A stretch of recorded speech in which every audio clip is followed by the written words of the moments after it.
Two new phones from Xiaomi. We have a new range of phones from Xiaomi, the CC9e, the CC9. There is a third one as well, the CC9 Mate 2 version, which comes with 8GB of RAM and more storage as standard, but everything else is exactly the same as the CC9. So the CC9e shares most of the same features as the CC9. As you can tell by the boxes, it has a smaller screen, but it does keep the triple camera at the back.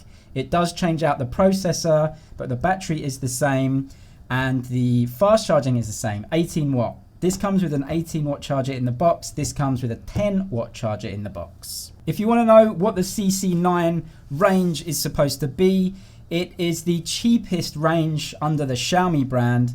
It basically gives a very good design, a good battery and good features. It focuses on the camera, but it doesn't give us the very, very most expensive best processors, but video and camera capabilities are very good considering the price. A lot of you have been asking what are the main differences between the CC9 and the CC9e.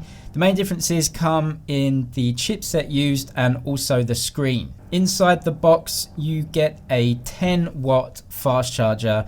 The phone is capable of 18 watt, but I guess Xiaomi have to differentiate their products somehow and not give you 18 watt fast charging in the box. The phone overall is smaller than the big brother, the CC9, but you do keep the same color schemes and the same design on the back between both phones. The screen is 6 inches versus 6.4 on the bigger brother. You do keep an OLED screen, but it is not full HD. It's 720 by 1560 with a 286 ppi. It looks okay, and I would rather this with an OLED screen than an LCD screen for sure. It's going to mean much better battery life overall. You keep the triple camera system at the back, which in this price range is not very common, so that's a really good thing. It's a 48 megapixel main sensor with an 8 megapixel ultra wide. You keep 4K video recording between both phones as well, and you keep the headphone jack, which is a really good thing. But obviously the CC9 having a Snapdragon 710 is going to give you a better experience overall than the Snapdragon 665 as is used in the CC9e. They both have 32 megapixel front cameras. Xiaomi is really pushing the front camera in these phones. You can see the bezel, it's about twice as big on the CC9e. It is pretty big on that, whereas on the CC9 it's very modern. Both have big 4030 mAh batteries, both have under-screen fingerprint sensors, although I think the one on the CC9e is not as quick as the sensor on the CC9. So this one is coming in about 20% cheaper than the CC9. There are differences in design. You can see the bottom bezel is definitely much bigger on the CC9e, probably about double the size of that on the CC9. Other than that, it's fairly similar, and obviously the screen is a different size too. It is 6 inches versus 6.9 on the CC9. They aren't that much different in physical size, but the CC9 just has a better screen to body ratio. The front camera looks exactly the same. You have the same power button, volume rockers on the right hand side, nothing on the left except that SIM card tray up there. And on the back, again, it's very, very similar. Obviously, these are two different colors, but you get the same color options in both the CC9e and the CC9. The CC9, even though it is a much cheaper phone, does keep that triple camera system at the back.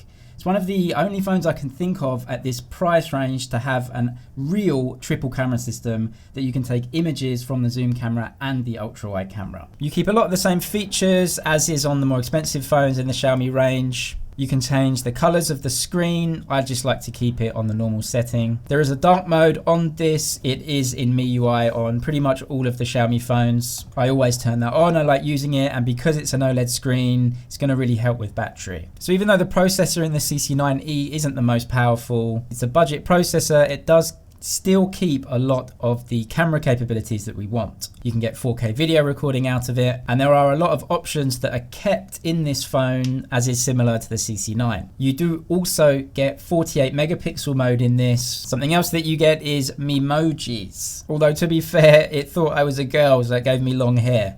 But the front camera is more or less the same as you get on the CC9.